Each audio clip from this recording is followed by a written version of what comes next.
네, 안녕하십니까. 바로 붙는 실전 컨텐츠 준호플로의 지역 강의. 오늘은 2019년 상반기 농협은행 6급 자기소개서 문항 분석입니다. 네, 작전명 1번 문항이 1차 면접 합격을, 4번 문항이 최종 면접 합격을 결정할 것이다. 편을 시작하겠습니다. 자, 부제 4번 문항을 작성하기 위해 지원 지역에 지점에 방문해라. 무조건입니다. 무조건. 개인 사업자, 기업 고객, 여수신 상품의 금리 및 구조를 최대한 알아내고요. 그 타겟, 다시 개인 사업자, 기업 고객들을 신규 여수신 고객으로 모할 수 있는, 유입시킬 수 있는 영업 방안을 제시해라. 어디서? 4번 문항에서 시작하겠습니다. 자, 여러분들 지금 새벽인데요. 제가 또 말을 해놓은 게 있으니까 이제 만들게 되었습니다. 자, 모두 1.25랑 1.5배속으로 틀어주시고요. 자, 합격되고 안되고는 종이 한 장 차이다. 자, 준호플로가 말하는 치보란 결국 마지막에 임원의 내리를 팍팍팍 흔들어야 된다. 어떤 걸로? 유능한 마인드와 유능한 사고법으로. 자, 그래서 여러분들은 이번에 농협은행이 지금 자소서 문항을 낸 이유는 딱 봐도 자소서를 많이 보겠다, 뭐 이제 그런 게 딱 느껴지고요. 여러분들은 그러면 당연히 자소서를 잘 써줘야 된다. 그러면 그 문항의 의도를 더 정확하게 파악하고 이제 그 내재 의도를 맞게끔 그런 경험들을 잘 넣어줘야만 한다. 자, 그래서 여러분들은 우선순위가 이제 제가 이제 1번은 지원 동기니까, 자, 그거랑 비슷하게 이 4번 문항을 했는데요. 딱 보니까 1번이 무조건 1차 면접에서 너 왜 농협은행이냐를 말하는 거고, 4번은 너가 어느 정도로 우리에 대해서 알고 있느냐. 결국 이제 작년에 이렇게 뽑았던 사람들이 일을 잘 못하거나 태살이 높다거나 금방 그 평가에서 나쁜 썼던 사람들이 많은 겁니다.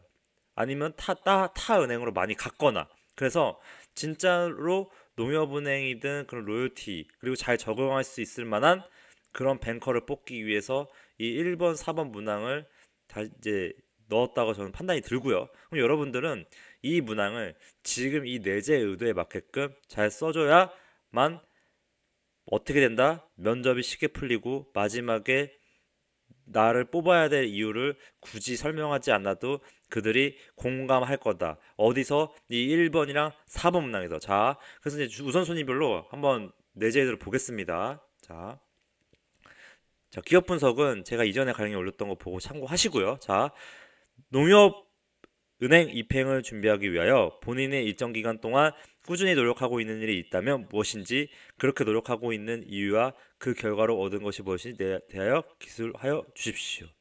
결국 여기에 내재 의도는 너가 농협은행의 네임밸류나 복지만 듣고 온 게 아니고 은행원이 진짜 하고 싶은 애가 맞는 거냐. 결국 그거 바탕으로 너가 설득력 있게 다시 은행원이 되기 위해서 준비해온 내용을 가지고 우리를 한번 설득을 해봐. 근데 그 중에서도 이게 1차 면접에서 확인하는 왜 은행이고 왜 농협은행인지가 들어가야지만 해. 그래서 첫 지원동기 작성법처럼, 제가 말하는 지원동기 작성법처럼 2080을 지켜줘야 된다. 자, 이게 지금 글자 수가 1000바이트면은 이제 거의 5, 6배자 정도 될 텐데요. 여기 안에서 2080 지켜주시고요. 20에는 결국 이 내용이 들어가야 됩니다. 이 내용이 다 들어갈 필요는 없고, 결국 신규 예적금 고객, 수신 고객, 즉 수신 고객 확보가 결국 이거에 대한 원천이라든지, 아니면 결국 이게 농협 정책 기능을 대변하는 거를 20으로 쓰고요. 자, 왜 농협은행인지, 결국 내가 이렇게 예적금 고객 수신 확보를 하는 것이 결국에는 이게 정부의 농업 정책의 기능을 대변하는 것이기 때문에 난 농협은행에 지원했다.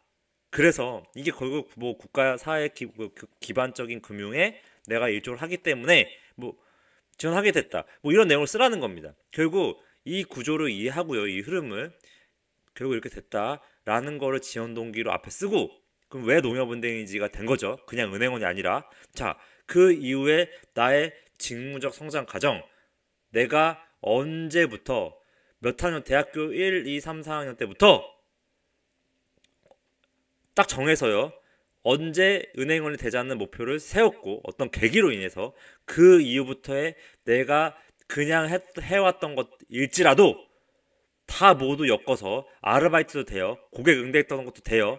근데 이런 스터디나 금융 자격증이 있으면 무조건 넣어주고 금융 세미나든 내가 그 주도적으로 금융 관련된 경험을 쌓아왔던 것들을 최대한 앞단이 넣어주고 그 뒤에는 고객 응대를 했던 경험 아니면 아르바이트에서 그런 고객을 상대해서 감동을 줬던 경험 그런 것들로 나머지로 마무리하면 되는 거다. 그 흐름 결국 내가 이 과정 안에서 이런 목표를 가지고 있었다.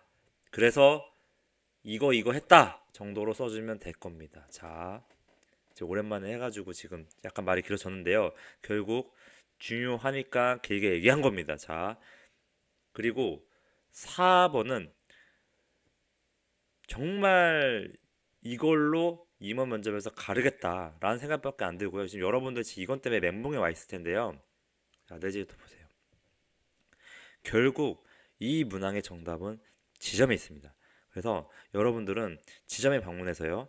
결국 개인 사업자, 기업 고객, 여수신 상품의 금리 및 구조를 최대한 알아내라는 거는 결국 내가 고객인 것처럼 뭐 위장을 하든 아니면 거기 안에서 팜플렛을 보든 내가 어떤 돈이 필요한 고객의 입장에서 봤을 때 농협은행의 그 내가 있는 지역에 가서 금융 상품을 내가 그 예적금 할 수 있는 상품이라든지 아니면 실제로 대출을 받는 상품에 대해서 질문을 해라. 자, 그렇게 되면 내가 만약에 경기도면 경기도 어떤 특정 지역에 내가 살고 있는 그 지역에 특정 기업이나 산업군들이 있을 거다. 아니면 개인 사업자가 많은 곳이라든지 아니면 오피스텔이나 이런 아파트 주거가 많아서 그런 주택담보대출이 많다든지 그런 특정 그 지역에 맞는 고객군들이 있을 거다. 그거를 내가 지원하는 지역, 특히 내가 사는 곳에 있는 농협 지점이 가장 여러분들이 접하기 쉬울 거다. 당연히 그쪽에 가서 이런 활동을 통해서 이런 구조를 최대한 알아내야만 한다. 이 문항의 의도는 결국 네가 지원한 지역이 결국 네가 사는 곳에 근처일 거고 네가 그 지점에 그 지역에 지점이라도 한번 가봤냐라는 게 내포가 돼 있는 문항입니다. 왜냐? 그래야 우리는 너의 로열티를 인정해 줄 거고 그런 친구들이 안 나가고 오랫동안 은행에서 일해 줄 거라고 생각하고 믿기 때문인 거다. 이런 사람들을 우리가 역량 베이스로 뽑아서 스펙이나 기본적인 틀에서 맞춰서 뭐 적부든 이런 시험 보는 게 아니라 진짜 농협은행에서 일을 오래 버텨서 해줄 만한 사람을 이런 문항을 통해서 우리는 확인해 볼 거다. 이겁니다. 자, 그래서요. 여러분들은 이런 타겟, 개인 사업자, 기업 고객들을 신규 고객으로 유입시킬 수 있는 영업 방안을 제시해야 됩니다. 자, 그래서 그 방법에 뭐가 있냐? 유튜브, 인스타, 페이스북, 카카오 플러스 등 SNS를 활용한 그 지역 특성에 맞춘 아까 말했죠. 그 기업의 기업군이라든지 오피스텔 있는 지역군이라든지 아니면 아파트가 많다라든지 아니면 그 지역에 뭐 그 신혼부부가 많다라든지 그 연령대에 이런 고객이 많은 지역들 더 나아가서는 그 지점에서 하루 종일 있어보고 어떤 나이대 사람들이 많이 오는지까지 보고 그럼 그 지역에 어떤 나이대 사람들이 많으니 이런 금융상품을 많이 필요로 하겠구나.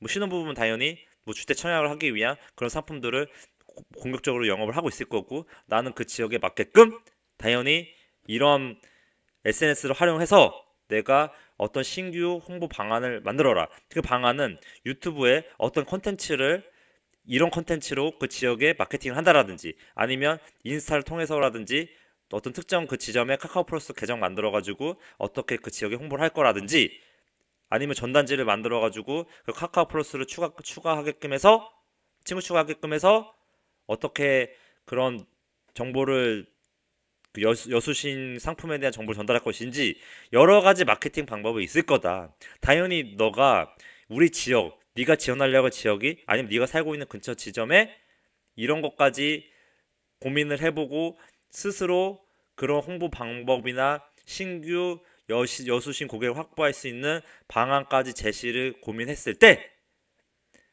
우리는 너가 그래도 이 농협은행에 대한 로열티도 있고 그거에 대한 경쟁력을 강화할 수 있는 실질적인 실무형 임을 인정을 해줄 거다. 그래서 너를 최종 2차 면접에서 이런 걸 기반으로 너를 뽑아줄 거다. 이게 내포되어 있는 겁니다. 그래서 4번엔 여러분들 지금 목숨을 걸어야 되는 거고요.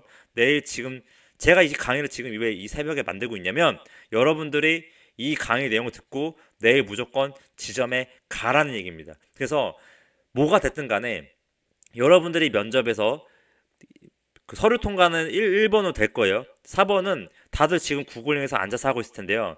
이 4번을 내일 지점에 가본 사람과 안 가본 사람이 면접에서 마지막 최종 면접 때 되고 안 되고가 갈릴 겁니다. 1차 면접이나 2차 면접에서도 되고 안 되고가 이걸로 갈릴 거다. 그래서 이 준호플로가 노파심에 이 새벽에 지금 강의를 올리고 있는 거다. 그래서 이런 내용 전략을 실질적인 방안을 제시해 보고요. 이런 실질적이고 이런 영업 전략이에요. 그 지역 특성에 맞는 신규 고객 확보할 수 있는 방안을 제시해 보라는 거예요. 자, 그래서 이거를 구체적으로 제시해 보고요. 방안까지 짜보고 그 지역에 아까 정보를 현황을 조사하면 나오겠죠. 이런 걸 바탕으로 내가 마지막 마무리는 이런 컨셉으로 아까 지원 동기에서 이런 농협은행의 이런 구조를 이해하고 있다는 듯이 마무리만 적절하게 짧게 해주면 되는 거다. 왜냐? 여기서 농협은행은 농협은행의 삶의 질 향상을 위해 이런 필요한금을 제공하고 뭐 이러고 있다라고 하니까 이 목적에 맞게끔 내가 이렇게 영업을 하는 활동이 결국 이거랑 이어진다라고 마지막 마무리 하라는 겁니다. 자, 말이 좀 길었는데요. 자, 여러분들 이 강의는요 임원의 뇌리를 흔드는 겁니다. 그래서 여러분들이 이 강의는 그냥 한 귀로 듣고 한 귀로 지금 흘려보낼 게 아니라 지금 제가 말하는 이 포인트 무조건 실행을 해서 그 내용이 녹아 들어가 있어야 된다. 자, 그 뒤에는 다 똑같습니다. 이전이야 내용 빨리 하겠습니다. 결국 2, 3번은 리더십이다. 리더십. 결국 이 둘에는 너가 리더냐 조직의 변화를 이끌어내려면 이런 걸 해야 되는 거고요. 그리고 의사소통에서 설득하는 것도 결국 이거다. 결국 네가 이렇게 일을 할 때 리더십을 가지고 주인의식을 가지고 주도적으로 하는 애냐. 자, 따라하세요. 주도적으로 하는 애냐. 그러면 너가 이 지금 제가 내재에도 딱 보면은 주도적으로 하는 게 그려져야만 하는 겁니다. 자, 그래서 위에 보면은 이런 조직의 변화를 이끌어내는 건 뭐냐면 결국 너는 현재 업무 수준이나 목표에 만족하지 않아서 작은 것도 놓치지 않고 효율적인 방법을 주도적으로 제시하거나 개선해서 팀 업무 효율을 높인 경험을 써줘라. 우린 그걸 바탕으로 지역에 맞는 신규 금융 상품 제안이나 새로운 업무 프로세스 제시를 통해 우리 지점의 판관비를 낮출 수 있는 인재임을 알고 싶은 거다. 그러니까 작은 것라도 뭔가 개선하고 주도적으로 효율적인 방법을 제시하는 인재, 그리고 그거에 대한 긴 근간에는 현재 업무 수준에 만족하지 않아서 새로운 방법으로 내가 주도적으로 변화를 리딩하는 사람, 그게 너가 리더라냐는 게 내재가 돼 있는 겁니다. 자, 그런 경험을 써주고요. 누구든지 다 있습니다. 이런 경험은. 자, 그리고 3번은 의사소통 과정 중 타인을 설득할 경우 설득하게 된 상황과 본인만의 차별화된 설득 방식 및 그 결과에 대해서 구체적인 경험을 들어 기술하여 주십시오. 구체적인 거는 여러분 이겁니다. 이것도 너가 설득을 여러분들 지금 오해하는 게 이 타인을 설득하는 게 결국 이게 은행에서 일반 개인 고객들 오는 걸 가지고 내가 어떻게 상품 파는지 잘 설득할 수 있는 사람의 사례를 보여주기 위해서 내가 알바하거나 뭐 대학교 때 팀플 할 때 이렇게 사람을 잘 설득을 해왔다 어, 그런 컨셉으로 다 설득한 거를 뭐 영업이랑 뭐 이런 금융상품 파는 거랑 연관을 시키는데요. 근데 여기서 물어보는 거는 결국 차별화된 설득 방식 및 결과를 통해서 구체적인 경험을 들어 기술화 주라고 했는데 결국 여기서의 포인트는 차별화됨입니다. 그리고 구체적으로 써달라고 했으니까 결국에는 이겁니다. 나름의 이런 내가 직장인스러운 이런 소통 방식으로 문제를 해결해 왔다라는 겁니다. 자, 그래서 너가 농협 독일에 오게 되면 여럿이 팀플레이를 일을 하게 될 것인데 그 과정에서 업무 분장에 맞게 자기 역할을 해줘야지만 해. 근데 예상치 못하게 업무 부분이 초과되거나 갈등 이슈가 발생해. 우리는 그래서 너가 대학 시절 뭔가 리더처럼 주도적으로 프로젝트 방법론, 일정 관리라든지 업무 배분, 이런 업무 개선 활동을 엑셀로 관리든 하든 여러 가지 툴을 사용해 제안하면서 효율적 의사결정이나 갈등을 해결 방법을 연구했던 친구였음을 해. 그냥 대충대충 설렁설렁 그냥 묻어서 일한 친구 말고 그냥 나름대로 네가 그래도 주도적으로 뭔가 엑셀 양식도 만들고 그런 친구들의 의사결정이 더듬이나 업무 지연을 나름의 해결했던 경험을 어떻게 써줘? 구체적으로 이런 방법론이 있는 것처럼 써줘라. 어떻게 직장인스럽게. 그게 우리는 너를 리더라고 판단을 할 거다. 이겁니다. 자, 여러분들. 자, 결국 이런 걸로 써주면 되는 거고요. 이제 5번도 어떻게 보면은 이 내용을 써주면 이제 중요도가 높아지는데요. 결국 여기 추가적으로 자식이 소개할 때는 은행업 관련된 강점을 써주면 되는 겁니다. 결국 이 안에서는 직무상의 강점을 표현해 주는 게 맞고요. 우리는 매우 정확하고 꼼꼼하게 FM으로 일을 해서 실수가 없어서 연체율 관리나 리스크 관리를 잘 한다. 그런 느낌이 이미지가 그려지게끔 그런 사례를 쓰면 되는 거고요. 이런 그리고 업무 프로세스나 이런 거 제시해서 뭐 금감원이 제시하는 컴플라이언스 규정에 맞게 그런 문서나 증적을 남겨가면서 FM으로 일해줄 인재인 거를 써주면 되고 꼼꼼하고 철두철미하고 높은 수준의 업무 기준을 세워서 아주 FM으로 일한다는 느낌의 그 성향을 써주면 되는 겁니다. 그리고 나는 뭔가 정해진 규칙이나 규정이 없으면 일을 조금 걱정을 하는 타입이고 뭔가 제대로 원칙을 가지고 규정에 맞게끔 일을 하고 이거를 신속히 하는 성격을 가지고 있다. 그런 느낌의 나의 FM적인 포멀한 그런 느낌이 느껴지도록 이 강점을 써줘라 이겁니다. 자, 여러분들 제가 오랜만에 강의해서 지금 말이 횡설수설했을 수 있는데요. 그래도 이것 때문에 지금 제가 새벽에 강의 찍고 있습니다. 이거 무조건 하라는 거고요. 그래서 무조건 그 지역의 지점에 방문하세요. 서울이면 경기든 경기도 내가 지원하는 지역에 집 근처에 지점을 언제 해라? 내일 당장 해라. 그래야지 최종 면접에서 합격한다. 힘들게 인적성 봐서 그 이후에 떨어지지 마시고 무조건 최종 되려면 지금 말한 사원 항목에서 작성하기 전에 무조건 지점을 가라. 이 얘기하려고 지금 새벽에 강의 만들었습니다. 자, 여러분들 진짜 오랜만에 강의 만들었는데 이런 강의들 보시고 구독도 많이 해주시고 이 카카오 플러스에서 채팅 시청도 해주신 다음에 이렇게 많이 물어봐 주시면 답변을 드리겠습니다. 네, 구독은 목표기업 입사로 이끌어드리겠습니다. 감사합니다.